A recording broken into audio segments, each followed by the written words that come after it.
YouTube, what's going on, man? It's Father Dark, and I'm here today with a video that is a little bit different. Normally, obviously, if you're someone who's regularly watching the content, you know that we mostly cover Marvel Rivals here. But every now and again, I like to branch out and talk about something that I find personally interesting, and I know that a lot of the community finds interesting. Now, I don't know how many of you are actually excited for GTA 6, but I do know that the gaming community as a whole has always been, and probably always will be, as long as they don't do anything too crazy in the future, has always been excited for GTA and these games, and they've only started to take more and more time to release because they're getting to be on such a massive scale that they're kind of what we use as like the benchmark when we compare games to in regards to open world games, what we compare them to, and we say, how good is this compared to GTA 6? It's just like I said, they're like the standard, the gold standard for massive on open world multiplayer online games, or whatever it is, whatever category you want to put it into.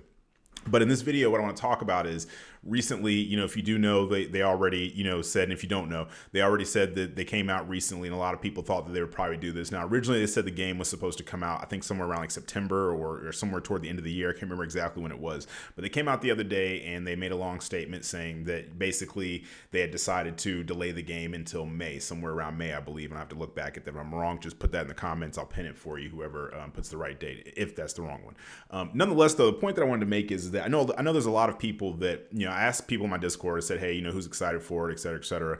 And a lot of the responses were about two things. One, it was about the price, and a lot of people are very concerned because of these rumors, and that's what they are. They're rumors. There has been no official confirmation of how much the game is going to cost. That's been something that a lot of people are very interested about, and most of it's kind of in a negative light. A lot of people do not want the game to cost upwards of $100, which is a lot of people have said. A lot of people have said, I've heard people say the game could be $100, $130, $150. Some people have even said that it could be $200, $300. Now I'll get to that in a moment, but the other thing that a lot of people have said is that basically the wait is kind of dragging on, and they're starting to get this feeling like they're just going to keep delaying this game over and over again. Now, is this the first time that a game has been delayed? No, there's been numerous games that they've said they were going to come out at a particular time and they were delayed. Now, I'm going to talk about something for a second that has always been really interesting to me. And when I say interesting, something that literally kind of gave me PTSD in regards to games and how they're built up to be a particular way. And the game that I'm going to talk about is Cyberpunk. Now, Cyberpunk, what's interesting about Cyberpunk is that I actually saw a teaser trailer. It was like a cinematic for this game all the way back in 2012. Now, this was so long ago that this is back when I believe GTA 5 originally came out. I bought this game back on Xbox 360. This was so long ago. Some of you that are listening to this were small children when this game came out. It was so long ago that I actually got the first GTA from a Blockbuster. I rented it for the weekend to see if it was going to be good and if I actually wanted to buy it, because that's what I used to do back then. And loved it, went out and bought it. And I've actually bought this game numerous times. I mean, numerous times. Now, just a fun fact, I know a lot of people may or may not know this, but the highest most selling video game of all time is actually Tetris, which I find to be really interesting. The second highest, I believe, is Minecraft, and then at number 3 we have GTA 5 to be specific, is one of the highest selling video games of all time. It's top 3, right? A lot of people love GTA. I've been playing GTA since I was a small kid. My first foray into GTA was actually GTA Vice City. My uncle, when I was a kid and he was babysitting me, actually left, even though he was babysitting me, he left to go do something, and he was just like, here, you're gonna love this game, and he put on GTA Vice City. And it's to the point now to where my children, now they're older, and I trust their judgment in regards to playing games and stuff, I allow them to, with supervision, play GTA 5, because mostly all they like to do is steal cars and drive around the city and crash them and stuff. They tend to stay away from the more violent aspects of GTA. So like I said, with permission, we allow them to be able to play it from time to time, but it's not the preferred game for them, honestly. Nonetheless, the point that I'm making is that when Cyberpunk first released, or not first released, but all the way back in 2012, when they first showed this trailer, at that point, I was used to games, if I was to see like a trailer, even if it was a teaser trailer, for games to be coming out some kind of like close period to when you were seeing a trailer. And I mean, like, when I say close, I mean at the most maybe 2 years out from the time that they started advertising for it. Obviously, Cyberpunk didn't release until when? I think it was like 2017 or 2018 or something like that. It might have even been 2019. I can't remember exactly. Leave it in the comments and let me know exactly when it released. But that isn't really as relevant as the point that this game was built up to be like the next big thing. Now, have plenty of games done that? Yes, but the way that Cyberpunk in their studio did it was so manipulative and like jarring once you actually got the final product. And the thing is that when you the longer that you wait for something and the more that someone builds it up, it has to meet those expectations. Now granted, people themselves will build up something a lot of times. Like you might see a trailer for a movie and make it out to be the greatest thing in the world, and then when you see it, the movie is just average or whatever, and that's more like your fault or whatever. But at the same time though, it's different when people actually come out and they tell you, for example with Cyberpunk, they said that every single decision that you made was going to impact the game and give you completely different outcomes, et cetera, et cetera. Now, part of that was true, but the way that they tried to sell it, they were obviously manipulating people. And there are so many other things too, like the fact that when I don't know if anybody remembers, but this was back at E3, they had actually released like 45 minutes or maybe an hour of gameplay. And this gameplay looked amazing. And seeing the gameplay, I was thinking like, oh, wow, if you're that comfortable to where you're willing to release 45 or to an hour, however long it was of gameplay for something, this must be one of the best games like ever. You're extremely confident in your product because who else was really doing that at the time? And there may have been other games that had done that, but that just wasn't normal, for me at least, with most games. Come to find out after the game's release, I'm going to jump forward here a little bit. One of the developers or someone that was working on the game came out and actually said that what we saw at E3, they had actually created that like a few days before. And that was the only thing that was playable. They had literally just created that demo for E3. Like the game hadn't really been developed and didn't really exist yet. And this is a big problem with games as a whole nowadays. Now that people are releasing games in like this beta and even alpha form, they're basically releasing these unfinished products, and we're basically free play testers. We test out the game, we see all the stuff that it needs. Sorry, there's someone at the door and the dog started barking. Nonetheless, the point that I'm making is that we're getting completely unfinished games. And at first that was kind of something that people were starting to get away with a lot of free to play games and stuff like that. They were releasing these games. Take like Fortnite, for example. Fortnite was made on a whim. They made Fortnite because they made Save the World originally. And the game came out, it was like a zombie base building type of game, etc., like survival, all that kind of stuff, or whatever it was they were trying to do originally. And when the game came out, it didn't really do well. I don't think a lot of people even knew what the game was or that it was coming out. I had only seen one article about it randomly, and then the game just released. The game didn't do that well, but they saw that PUBG and the Battle Royale scene was becoming really popular, and they decided, hey, let's take some of our assets and let's make a Battle Royale version. The game came out, and it was free to play, and it was highly accessible to people on different platforms. So the game became an overnight success, and it's turned into the massive game that we have nowadays, which is Fortnite. Right. And obviously this game released like in an alpha or beta form, and they took their time with it. But that I'm a little more understanding of because it's a free to play game. Now, it's different when you actually have the amount of time that the developers had to create this game in regards to Cyberpunk. And then you release it years and years and years later, almost a decade after you've started promoting the game, and you've sold all this merchandise, you've sold these people or your consumers a lie, and you changed what the game was. Like, for example, the game that we have now is a first person FPS, and originally it was supposed to be third person because you had so much customization and all these different things. And I don't like where things are going like that. I don't like the idea of the consumer basically going, hey, we just want to play this game. We don't care if it's finished or not. Because at the end of the day, a lot of people are impatient, myself included. There's lots of things where a lot of times I get impatient. And as the older you get, the more you learn to control that childish part of yourself that kind of wants things right away, regardless of what the outcome is. Because the thing is that once you get the game, kind of like Cyberpunk, they should have taken years to release that game, because there was a lot of people that didn't play Cyberpunk initially. And then years came later, especially after they released the anime for Cyberpunk. And there was this whole new following of people that I noticed that had never played the game, and they were just raving about how great of a game it was. Meanwhile, when the game released, this had to have been, I've been gaming since the days of Sega Genesis and Super Nintendo. In all of my life, I have never seen a game release that was so terribly buggy, poorly optimized, that it was nothing like what they told you in the trailers or in the hour-long dev talks they had that it was going to be.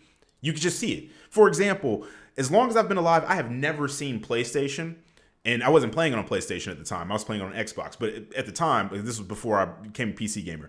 And like I said, though, I've switched back and forth. I've played all the different consoles. For a few years, I would have PlayStation. A couple of years after that, I might switch over to Xbox, et cetera, et cetera. And I've never seen PlayStation want to PlayStation is basically like an insurance company.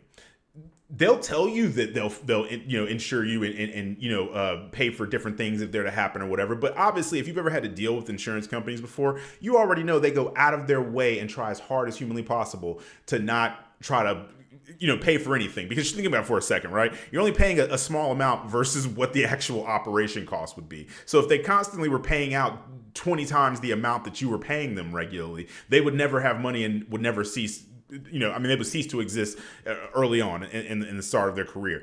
So obviously, you can see why they're like that. Do I agree with it? No, not at all. But at the same time, though, that's kind of how they operate. Same exact thing with PlayStation. They make money from selling you games, not refunding you for games. So they have a lot of stipulations and stuff in regards to, how they do with games. I think it's like something like you have the right to return it within 48 hours or you could only have played it for so long, whatever their stipulations are. Nonetheless, the point that I'm making is that when this game came out, they basically told people, they said, hey, we don't care how long you played it for. This game is so terrible that we're going to refund anybody who wants it. And then they actually took it off the store, which is also something that I've never seen before. Like a game of this magnitude release and then them admit that it's in such a terrible state and so buggy and that it's like making people's consoles and stuff self-destruct. I mean, not really, but pretty much it was getting to that point. That they said, hey, you know what? We're just going to take it off the store. And it was months again before they finally put it back on the store. Now, people who didn't experience that and they're getting the actual game years later in a more, solid state, then of course they're going to be like, well, I don't understand what the issue is. But anyone who had to deal with that initially, especially people that bought, because I bought like the standard version. I'm pretty sure they released the $200-$300 versions that came with all of this stuff, etc. And like I said, after almost spending, almost a decade hyping this game up, when they know that they're hyping up something that is not in a proper state. I mean, how hard is it to just put this game into whatever it is you're going to be playing it on and then see that it just doesn't work the way that they clearly knew what they were doing. I mean, it's not like it worked for them magically on their systems and then they put it out to everybody and it just magically doesn't work anymore. That's not how that works. You knew that you were releasing a game where the textures wouldn't load in, where everything was buggy, where there were so many glitches that you could fill a phone book back from the 90s. You remember how thick those phone books were. You can fill a phone book up with how many bugs and stuff there were. So, and I'm really just skimming the surface here, barely even skimming the surface. I could go on, I could make multiple videos talking about how horrible the Cyberpunk release was. I know a lot of people might get to a point where they're saying, you're talking a lot about Cyberpunk. What about GTA? The overall point I'm making is that you do not want people to release games prior to them having all of the stuff worked out, because you will have a group of people that go into this game initially, especially in today's climate and environment where there are so many people that are waiting for there to be problems with your game so that they can make content about that and get a bunch of clicks and views, because bad news is always going to take priority over good news. And, I have my reasons why I believe that our brains work that way. You could say that a lot of times in life, when there's negative things, let's say I tell you that there's a saber-toothed tiger that they just cloned, that broke out of a lab or something, and it's running in the streets and it's on your street. And then I tell you that the lady next door just saved a cat out of a tree. Which one of those is going to take priority in your brain? More than likely the fact that there's a saber-toothed tiger that's running the streets and he hasn't eaten all day and you look like a good snack to him.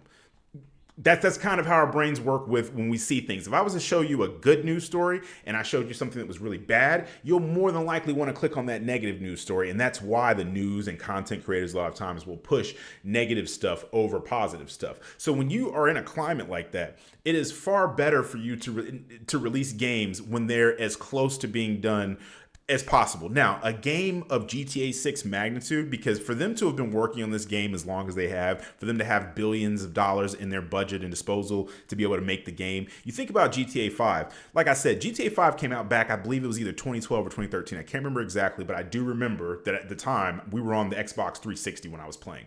I have bought this game on 3 different platforms: Xbox 360, Xbox One, Xbox Series X. And I've also bought it for PC now. It's to the point to where I've had to buy it for my children. I bought it on their Xbox, and now my son is into doing the mods. He likes to like mod and add in different trucks and stuff because he's obsessed with trucks, and he likes to add in different trucks that don't normally come in the game and stuff. So I've had to buy it for his PC. I have literally lost count of how many times I've had to buy this game. They are still updating it to this day. It has not gotten to a point. What other game can you say has existed that long that's like that, of that magnitude, where they still consistently update it and people to this day are still playing it? There's a reason why it's in the top 3 most sold games of all time. And when you have a reputation like that, the first thing you want to do is protect it. I would, just like with this channel. I'm not going to sit here and tell you that I'm going to do a particular thing and tell you like it is, and then just push out slop content for you, where I sit here and just say things that sound good or that I think people want to hear, so they'll click on it. No, sometimes we have to have the uncomfortable conversations on this channel. And sometimes I have to say things that people don't want to hear. And, to get back to the point that I was going to say earlier in regards to the pricing for GTA, I'm going to be honest. I know some people may disagree. I know this is a very touchy subject and topic, but I do think that games have to eventually start costing more simply because life costs more. Think about it like this. Whatever your job is, I don't know what your job is, but let's just say that you work in fast food or something, or whatever the case is. Okay. If you were making, let's say 10 years ago, you were able to live off of making, $9 an hour, however many hours you work, and you're able to make a wage where you can live off of. You could have an apartment, you could have a basic car, you could pay your utilities, whatever. Now everything's gotten more expensive. That's just how things work. When I was a kid, my parents used to be able to pay gas with the change they had sitting in their car. Nowadays, gas is $3, $4, maybe cheaper in certain places, whatever. So things get more expensive. A movie ticket used to cost like $1 or $2. Comic books, I could go with $5 in my pocket and buy a stack of comic books. Now that barely even gets me one comic book. Those are on the cheaper end. So everything around you gets more expensive. So you want to make more money at your job, correct? These developers, they're making a product for you. And they're not just making some product that you're going to throw it away. Now, something like Call of Duty, something that will be irrelevant after a year because that's what they do. This has been happening for over 2 decades now. They do annual releases of games. Do I think that those should cost $70? Not really. I mean, you could kind of justify it and say, oh, well, there's a campaign, they have spec ops, they have multiplayer, et cetera, et cetera. But honestly, at the end of the day, I mostly play with Warzone now. I really only buy the games because I'm a content creator. So a lot of times I'll buy the game and I'll play it. I'll tell you if it's worth it or not. Let's just see the campaign, and then outside of that, I use it because it's much faster to level up loadouts in multiplayer than it is in Warzone. But outside of that, I don't touch it anymore unless I just want to warm up or something for a few minutes. But it really isn't justifiable to me to charge a ridiculous amount of money for these games versus something like GTA, where, like I said, to this day, I still regularly get on and play GTA. There's only a handful of games on my PC right now outside of the Game Pass app, and GTA is one of those handful of games. Now, it's the modded GTA, it's the 5M servers and stuff that I randomly get on and troll and have fun and stuff like that when I get tired of playing whatever main game it is. But nonetheless, though, it still exists. This is a game that before my children existed, I was playing, and now they exist. They're in double-digit years of age, and they're playing it. So, to me, to not think that a game should cost a little bit more when it's going to have that type of impact and people are going to be playing it for that long of a period of time. Now, do I think the game should cost $200 or $300? No, that's absolutely crazy and preposterous to even think, really, because why would you charge that much for a game that, to begin with? Obviously, the majority of people are not going to be able to afford that. But do I think that it's worth it? Yes. And like I said, I know a lot of people might disagree, but if you think about it for a second, most of you that listen to my content, you play Marvel Rivals, for example. And I know a lot of you are, you say you're free to play players, but it's really rare that I come across players that don't have any skins at all. They exist, but they have skins. Now, the game is free to play, but if you think about it, you're usually spending about, $15-20 on a skin? I've lost count of how many skins I've purchased in Marvel Rivals and Call of Duty and stuff. So really, with the free-to-play games, they may not cost that much at their base, at their core, when you're just paying for the game. But the actual cosmetics in the long run, you end up paying more than you would for actual just standard games a lot of times. Like, for example, if I buy Elden Ring and the game costs $69, $70 or whatever the case is, I don't buy any skins or cosmetics in that. But I also only play it for a period of time, and then I'm on to something else. It's like once I've done and completed all the things that I feel like, and I might revisit it when they have a DLC or whatever the case is. Most of the time, those end up costing money. So ultimately, I feel like it's kind of a tricky thing because I don't want gaming to get to a point to where it is a luxury. I think that most people, as long as you do have some type of disposable income at all, even if it's a small amount, you should be able to game and have some type of access to it. But unfortunately, gaming is having to get more expensive, whether it's because of like what's going on now with tariffs and stuff. And I haven't looked too much into that. I don't know if that's why they raised the prices of the Nintendo Switch or if they're just doing that just to be doing it. But consoles are just getting more expensive. Games are getting more expensive. And some people would argue that they're not, because I will be honest with you. I actually called my mother last week when I was reading something. I had saw like a little, one of those old like Circuit City, Toys R Us type of little, back in the day before the internet was a really big thing. We used to get the magazines and they would tell you what games and stuff they had and toys and all that. We'd circle them, give them back to our parents, and then they would know what to get. Right nowadays, your kids just send you their Amazon wish list. Much simpler, but still. I saw one of those pages on Twitter and I saw that there was some like Nintendo 64 games that were like 69, 70 bucks. Some of them were even more than that, like for these really exclusive games or whatever. And I call my mom and I'm like, yo, is this real? Like, did you really have to pay that much when I was a kid for these games? And she goes, oh yeah, I used to spend like 70, 60, 70 bucks, sometimes even 80 on certain games, depending upon what they were, if they were a special edition or whatever the case was. So really with games, they haven't really got much more expensive, to be honest with you. Now, do some games charge less? Like I think with Marathon, the new extraction shooter from Bungie that's coming out, they said they were only going to charge 40. And to me, that makes sense. They don't have like campaigns and all this extra stuff like Call of Duty does. It's just a multiplayer game that they're giving you, and it's a little more bare bones in that aspect. But for the most part, most full AAA title games that are coming out have cost the same thing for a long time. And I do think that we are getting to a point where we expect more out of games. We expect them to be bigger and have more things and et cetera, et cetera. And it's taking them longer to make them. So maybe they should charge a little bit more. And like I said, on this channel, where I try to be as fair as possible. And if something is applied to one thing, then it should be applied to another. If the prices of things, the prices of living and everything around you goes up, if it was you, I would say the same thing. I would say, well, then you should make more money at your job. That's just what it is. And I don't feel like developers are any different. I think it's just that a lot of times we go, I really want this, but I just don't have the money or feel like spending this amount of money on a game when there's all these other games I want to play. And unfortunately, that's, I feel like that's no different from the fact that I have a car and it's almost paid off. My wife just got a brand new car because she wanted to do that. That's what she wanted. That's not really my thing. I buy a car, it gets paid off. I'm happy with that. As long as there's nothing wrong with it, right? Or it's not too old, which my car isn't. But the thing that I'm saying is that down the street from me, my neighbors have 2 brand new Corvettes sitting out the driveway.